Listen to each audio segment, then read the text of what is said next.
Perkenalkan, nama saya Fitri Ramadhani.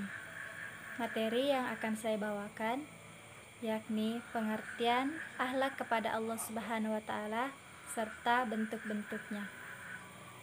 Yang pertama yaitu akhlak kepada Allah Subhanahu wa taala. Akhlak kepada Allah Subhanahu wa taala diartikan sebagai suatu sikap atau perbuatan yang seharusnya dilakukan oleh manusia sebagai makhluk kepada Allah sebagai Khalik.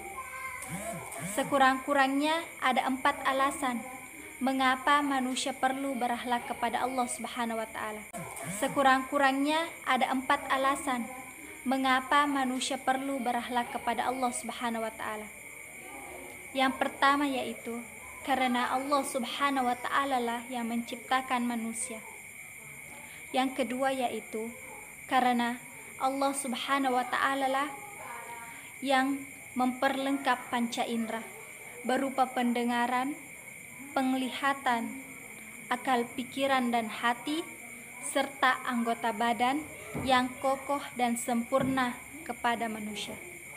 Yang ketiga, karena Allah Subhanahu wa taala lah yang menyediakan berbagai bahan dan sarana yang diperlukan bagi keberlangsungan hidup manusia serta bahan makanan yang berasal dari tumbuh-tumbuhan, dari udara, air, dan binatang ternak dan lainnya.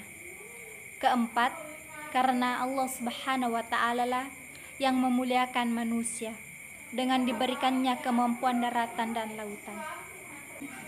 Bentuk-bentuk akhlak kepada Allah Subhanahu wa taala yakni yang pertama yaitu menaati segala perintahnya. Yang kedua, beribadah kepada Allah Subhanahu wa taala. Yang ketiga, berzikir kepada Allah. Yang keempat, berdoa kepada Allah. Yang kelima, tawakal. Yang keenam, ridho terhadap ketentuannya, yakni ketentuan Allah Subhanahu wa taala. Assalamualaikum warahmatullahi wabarakatuh. Saya atas nama Muhammad Fadil Aksa, NIM 90500121098. Saya akan mempresentasikan akhlak kepada Rasulullah Shallallahu alaihi wasallam. B. Akhlak kepada Rasulullah Shallallahu alaihi wasallam. Selain berakhlak kepada Allah Subhanahu wa taala, kita juga sebagai umat muslim diharuskan untuk berakhlak kepada Nabi Muhammad sallallahu alaihi wasallam. Karena dari beliaulah kita banyak mendapatkan warisan yang bisa kita wariskan lagi turun-temurun ke anak cucu kita.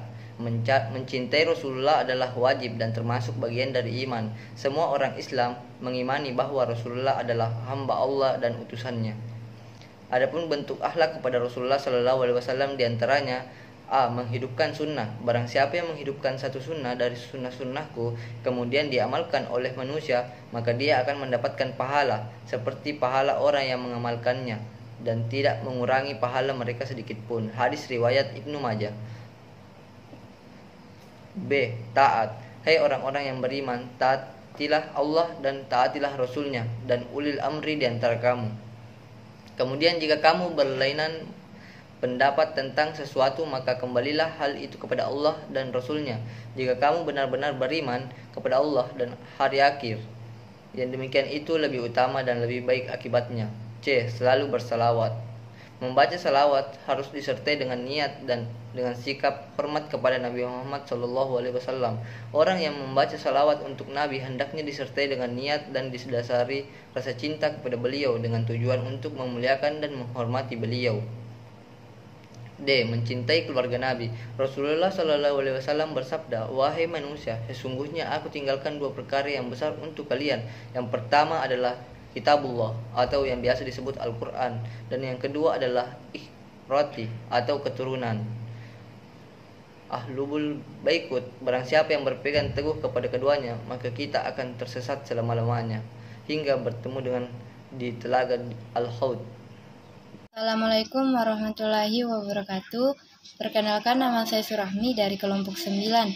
Saya akan membacakan materi saya yaitu akhlak kepada manusia. Akhlak yang baik kepada makhluk Allah adalah sebagaimana ucapan sebagian ulama, menahan diri untuk tidak mengganggu atau menyakiti, suka memberi dan bermuka manis. Menahan diri untuk tidak mengganggu artinya tidak mengganggu manusia baik dengan lisan maupun perbuatan. Akhlak sesama manusia terdiri dari yang pertama, akhlak kepada diri sendiri. Bentuk aktualisasi akhlak manusia terdiri dari sendiri berdasarkan sumber ajaran Islam adalah menjaga harga diri, menjaga makanan dan minuman dari hal-hal yang diharamkan dan merusak, menjaga kehormatan diri sendiri, mengembangkan sikap berani dalam kebenaran, serta bijaksana. Dan yang kedua yaitu akhlak dalam keluarga. Akhlak yang pada prinsipnya terbagi kepada beberapa bentuk. Yang pertama, akhlak kepada kedua orang tua. Kedua, akhlak kepada anak sebagai keturunan dari orang tua yang merupakan bagian darah-darah daging orang tua. Bentuk akhlak terhadap orang tua ialah dengan selalu berbakti kepada keduanya, tidak membantah perkataannya, selalu mengerjakan apa yang dia suruh. Yang ketiga, akhlak kepada orang lain, yaitu akhlak terhadap tetangga, walaupun memang harus diakui bahwa akhlak kepada orang lain bukan saja tetangga, tetapi juga sama orang lain yang tidak seagama, seperti akhlak pemerintah kepada rakyatnya dan akhlak kepada pemimpinnya. Bentuk-bentuk akhlak yang baik kepada manusia yaitu husnuzan. Husnuzan berarti berprasangka atau berdugaan yang baik. Tasammu yang kedua, tasammu yang berarti tegang, rasa saling menghargai dan saling menghargai sesama manusia. Yang ketiga, tawa'un, berarti tolong-menolong, gotong royong, bantu dengan sesama manusia. D. Akhlak terhadap lingkungan sekitar. Manusia diperintahkan untuk menjalin hubungan yang baik dengan lingkungan hidupnya. Sebagai makhluk yang ditugaskan sebagai khalifatullah fil ard, manusia dituntut untuk memelihara dan menjaga kelingkungan alam. Karena itu, berakhlak terhadap alam sangat dianjurkan dalam ajaran Islam. Beberapa perilaku yang menggambarkan akhlak yang baik terhadap alam antara lain memelihara dan menjaga alam agar tetap bersih dan sehat, menghindari pekerjaan yang menimbulkan kerusakan alam.